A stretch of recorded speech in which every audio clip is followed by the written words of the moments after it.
আল্লাহর নবী সাল্লাল্লাহু আলাইহি ওয়াসাল্লাম বলেন আউয়ালু মান ইয়াতবাউহু আন-নিসা।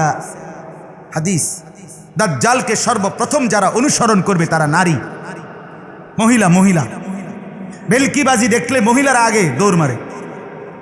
যত মাজারে ভণ্ডামি বেশারামি হয়, যেখানে গান বাদ্য অশ্লীলতা বেহায়াপনা যতখানে আপনার হয়, দেখবেন সেখানে নারীর আড্ডা বেশি, মহিলাদের আড্ডা বেশি। বলেন নাউযুবিল্লাহ। অতএব আমার বাপ এতগুলো কথা বলে আপনাদেরকে আমার বোঝানো উদ্দেশ্য, তখন ঈমান বাঁচানো কঠিন হবে কিনা বলেন না, কঠিন হবে কিনা? আচ্ছা, শুধু এখানে শেষ না। বিশেষ লক্ষণীয় যেটা, আল্লাহর নবী সাল্লাল্লাহু আলাইহি ওয়াসাল্লাম বলেন দাজ্জাল আবির্ভাব হওয়ার আগে 3 বছর এক টানা পৃথিবীতে দুর্ভিক্ষ থাকবে। কসম খোদার, এটা নবীর হাদিস। 3 বছর, সালাসু সানাওয়াত, 3 বছর দুর্ভিক্ষ থাকবে। প্রথম বছর আল্লাহর হুকুমে আসমান থেকে 1 ভাগ বৃষ্টি কম হবে, জমিন থেকে 1 ভাগ ফসল কম হবে। দ্বিতীয় বছর আল্লাহর নবী বলেন সুলুসাই, 3 ভাগের 2 ভাগ বৃষ্টি কম হবে, 3 ভাগের 2 ভাগ ফসল কম হবে। তৃতীয় বছর আল্লাহর নবী বলেন 1 ফোঁটা বৃষ্টি হবে না, 1 ফোঁটা ফসল হবে না। মানুষ যখন চূড়ান্ত দুর্ভিক্ষ পতিত হবে, আল্লাহ রসুল বলছে ফায়াখরুজুদ দাজ্জাল, তখন দাজ্জাল বের হবে। মাআহু জিবালু খুবজিন, তার কাছে রুটির পাহাড় থাকবে, ওয়া লাহমিন, গোশতের স্তূপ পাহাড় থাকবে, ওয়া নাহরিম মিন মাইন, তার সাথে পানির নহর থাকবে। শুধুই কেবল এর কাছেই থাকবে, তার বাহিনীর কাছে। আর মানুষদেরকে ডেকে ডেকে বলবে, যদি তুমি বলো আতা'লামু আন্নী রাব্বুকুম, যদি বুঝুনি এটা যে আমি তোমার রব, এটা মানবানি কও। সে যদি বলে বালা, হ্যাঁ, তো তাকে রুটিও দিবে, গোশতও দিবে, পানিও দিবে। দুর্ভিক্ষের কারণে হাজারো কোটি কোটি কোটি কোটি মুসলমান মজবুত ঈমান না থাকার কারণে প্রথম ধাক্কাতেই খাদ্য আর খাবারের অভাবে নিজের ঈমান দিয়ে দিবে। আমার বাপ, যদি বলি খামখেয়ালি বলছি বা গল্প বলছি তো ঠিক আছে, আমার কথা আমারে ফিরাই দিয়েন। আর যদি কেউ মনে করেন আমি আল্লাহ রসুলের হাদিস বলছি, তো নিজের ঈমান ঠিক করার জন্য, কিংবা নিজের, আপনি মনে করেন হুজুর আমি এই পর্যন্ত বাসুমনি, আপনার ফুত কি আপনি চান বেঈমান হোক? কথা বলেন না কেন? আপনার নাতি বেঈমান হোক, তাইলে আসবে তো হয় আমার সামনে নয়, আমার বংশেরই কারো সামনে, ঠিক কিনা বলেন না? তো যে একজন সত্যিকার দরদি, সে তো চায় না যে আমিও জাহান্নামী হতে চাই না, আমার ছেলে পেলে নাতি নাতনি বংশধর তো কেউ জাহান্নামী হোক, এটা কি আমরা কেউ চাই? তাইলে উচিত নিজের ঘরে, নিজের পরিবারে, বাপ, এটাই আমার আজকের কথা, নিজের ঘরে নিজের পরিবারে আপনার আমার প্রত্যেকের কাছে অনুরোধ বাবা। জি, তো আমার অনুরোধ এটা বাবা, আমি আজকে শুধু এই একটা প্রসঙ্গই বললাম। মেহেরবানি করে আগামীর সামনে এই ভয়ঙ্কর বিপদ থেকে বাঁচার জন্যে আল্লাহর নবী সাল্লাল্লাহু আলাইহি ওয়াসাল্লাম আমাদেরকে ঈমানের সন্ধান বলছেন, আমলের কথা বলছেন। আমার এই যুবক ভাই, তোমরা প্রথম ধাক্কাতে হারায় যাবা যদি এখন সেজদা না করো। ভাইয়া, বিশ্বাস করো, সারাদিন তোমার 1 ওয়াক্ত নামাজ পড়তে মন চায় না, তুমি ঈমান বাঁচাইবা কেমনে বাপ? তুমি যখন দেখবা তোমার চুল আর ওই বেঈমানের চুল একই রকম, তুমি তো বলবা সে তো আমাদেরই দলের লোক, আমাদেরই মতো। তুমি তখন হিম্মত কই পাইবা বাপ? সাহস কই পাইবা নিজেকে বাঁচাবার জন্য?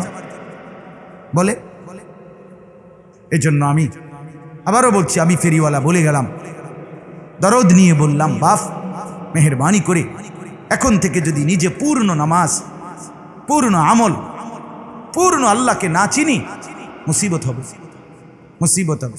ভাইয়া শুনেন, আমলের কমতি বেশতি আল্লাহ তওবা করলে মাফ করে দেয়, কিন্তু সেটা যদি আমার ঈমান চলে যায়, আমি হাসরের ময়দানে চিরস্থায়ী জাহান্নাম ছাড়া আর কিছুই মিলবে না।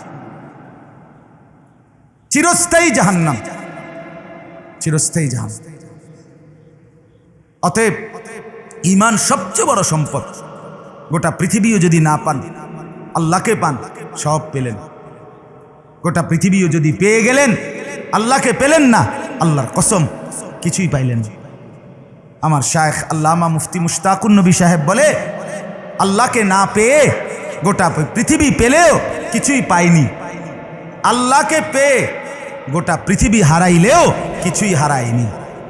আল্লাহকে পেয়ে সব হারাইলো, না পাওয়া হয় না। আল্লাহকে না পেয়ে সব পেলেও পাওয়া হয় না। যে তু মেরা তু সব মেরা, যখন আল্লাহ আমার, সবই আমার, সবই আমার। এজন্য বন্ধু আমার, বাপ আমার কথা যদি বুঝে থাকেন, দয়া করে নিজের ঈমান সুন্দর করেন, আখলাক সুন্দর করেন, 5 ওয়াক্ত নামাজ পড়েন। আমি খুব পড়তেছিলাম, আমার কাছে এরকম মোটা বই আছে, মরনা মাউসুআতু আশরাতিস সাআ, একার বিশ্বকোষ, এরকম মোটা, এখনো আছে গাড়ির বইটা। আমি হুজুরের বইটা নিছি, আমার শায়েখের বই এটা, তো ওইখানে আমি পড়ছি। তো অনেক পড়তে পড়তে দাজ্জালের কথা তো হঠাৎ পাইছি। আম্মা জান আয়েশা রাদিয়াল্লাহু তাআলা আনহা জিজ্ঞেস করছে নবীজিকে, ইয়া রাসূলুল্লাহ, আপনি যে বললেন 3 বছর দুর্ভিক্ষ লাগবে, আবার দাজ্জালের খানা নেওয়াও যাবে না, তাহলে তো ঈমান চলে যাবে, তো ঈমানদার বাঁচবে কিভাবে? ফামা তুআমুল মুমিনিনা ইয়াওমা ইদিন, তখন মুমিনের খাবার কি হবে? মুমিন বাঁচবে কেমনে? কথা বোঝেন নাই? আল্লাহর নবী সাল্লাল্লাহু আলাইহি ওয়াসাল্লাম বলেন, সাথে সাথে বলছে, শোনো, ঈমানদারের খাবার হবে তখন তা ফেরেশতাদের খাবার যা। আর ফেরেশতাদের খাবার কি? আল্লাহর রাসূল বলেন, আত-তাসবিহ ওয়াত-তাকদীস ওয়াত-তাকবীর ওয়াত-তাহলিল, সুবহানাল্লাহ, আলহামদুলিল্লাহ, আল্লাহু আকবার, লা ইলাহা ইল্লাল্লাহ, এই তাসবিহ। ওয়া নাহনু নুসাব্বিহু বিহামদিকা ওয়া নুকদ্দিসু লাক, ফেরেশতাদের 24 ঘন্টা আল্লাহর জিকির করে, এটাই তাদের আহার। আল্লাহর নবী বলেন, আমার মুমিন বান্দার আহার হবে তখন আমার আল্লাহর তাসবিহ। আল্লাহকে ডাকবে, এটাই তার ক্ষুধা তৃষ্ণার কাজ মিটাইয়া দেবে। সুবহানাল্লাহ। তাইলে আপনি যদি 40 বছর 50 বছর নামাজই না পড়েন, আল্লাহকেই না ডাকেন ভাইয়া, হঠাৎ করে দাজ্জাল বের হইলেই আমনে বুজুর্গ হইয়া তসবিহ লইয়া লইবেন কেমনে? বলেন, কথা বোঝেন নাই আপনার? হঠাৎ করে কি সম্ভব হয়ে যাবে এটা? তাইলে এখন থেকেই করতে হবে, এখন থেকে। ইমাম মাহদী প্রকাশিত হবে, দাজ্জাল বের হবে, ঈসা নবী আসবে। অতএব দয়া করে আমি আপনাদের কাছে অনুরোধ করলাম, এই সূরা কাহাফ আল্লাহ তাআলা নাজিল করেছেন 18 নম্বর এই সূরা। এই সূরাটা সবাই কমপক্ষে প্রথম 10 আয়াত, শেষের 10 আয়াত মুখস্থ করেন, অথবা দেখে দেখে পড়েন, সূরাটা পড়েন। এছাড়াও তাসবিহাত, নিজের আমল ইবাদত করতে থাকেন। ছেলেদেরকে বলি, বাবা নিজেরে বরবাদ করেন না, তুমি ভাইয়া নিজেরে নষ্ট করো না। প্রতিটা ছবি, প্রতিটা নাচ গান, জিনা ব্যভিচারের দৃশ্য, প্রতিটা নারীর ছবি যাই তুমি দেখো ভাইয়া, এটা আমার ক্ষতি করে না, তোমার ক্ষতি করে। তোমার যৌবন নষ্ট করে, তোমার শরীর নষ্ট করে, তোমার কবর বরবাদ করে, তোমার আখেরাত বরবাদ করে। তুমি আমার ক্ষতি করছো না, তুমি তোমার ক্ষতি করছো, নিজেকে নষ্ট করে দিলা। প্রত্যেকটা পাপী, বিশেষ করে মদ, জুয়া, জিনা, ব্যভিচার, হারাম প্রেম, অবৈধ অশ্লীল ছবি যারা দেখে, এরা সবসময় চোরের মতো থাকে। মানে এরা স্বাভাবিকভাবে চলতে পারে না, এদের ভিতরে ভীতি কাজ করে। স্বাভাবিক স্বাচ্ছন্দ্যে মানুষের লগে কথা বলতে পারে না, কারণ কোন সময়ই ধরা খাই, দল্লে তো জুতা দিয়ে ফিটবো। কথা বোঝেন নাই? তার ভিতরে একটা এক ধরনের কি থাকে, ভীত সন্ত্রস্ত ভাব থাকে। এই জন্য এই সমস্ত ছেলে পেলে দেখবেন একাকী থাকতে পছন্দ করে, একলা একলা, সিফা সাফা, কোনাকানা ব্রিজের তলে, মাটির তলে, খেরের ফাড়ার ভিতরে, হেতে কোনাকানির ভিতরে হাঁটে। অথবা তার সমবয়সী ছাড়া অন্যগুলোর লগে হাঁটবো না, মানে তারে যারা বুঝে এক লগে ছবি চাউইন না, কথা একসাথে খাড়াইয়া মতে তারা যে 4-5 জন, এরা এক লগে হাঁটে, আলগা লগে হাঁটে না। বুঝেন নাই কথা? তার যার সাথে তার কমিউনিকেশন আছে আগের থেকে, গুনার কমিউনিকেশন, গুনার যোগাযোগ। এজন্য ভাইয়া আমি ফিকির করে বললাম, দয়া করে আল্লাহর নাফরমানি ছেড়ে দাও, বন্ধুদের পাল্লায় পড়ো না, অসৎ সঙ্গীর আড্ডায় পড়ো না। হারাম প্রেম, হারাম সম্পর্ক বরবাদ করে দিবে, বরবাদ করে দিবে। কাবিল নিষিদ্ধ ভালোবাসা নারীর প্রতি, কাবিল ভালোবাসছিল। কাবিল বলছিল, আমি এই মহিলাটাই চাই, এই মেয়েটারই বিয়া করুক। এই বোনটারে। কোরবানির ঘটনা শুনছেন না? আল্লাহ বলছে এটা বিয়ে করিস না, আমি নিষেধ করলাম। কাবিল বলে আমি আল্লাহ মানি না, আমি নারী চাই। আদম আলাইহিস সালাম বলছে আমি নবী, আমি নিষেধ করছি, তুই এই মেয়েটারে বিয়ে করিস না। কাবিল বলছে আমি নবী মানি না, আমি নারী চাই।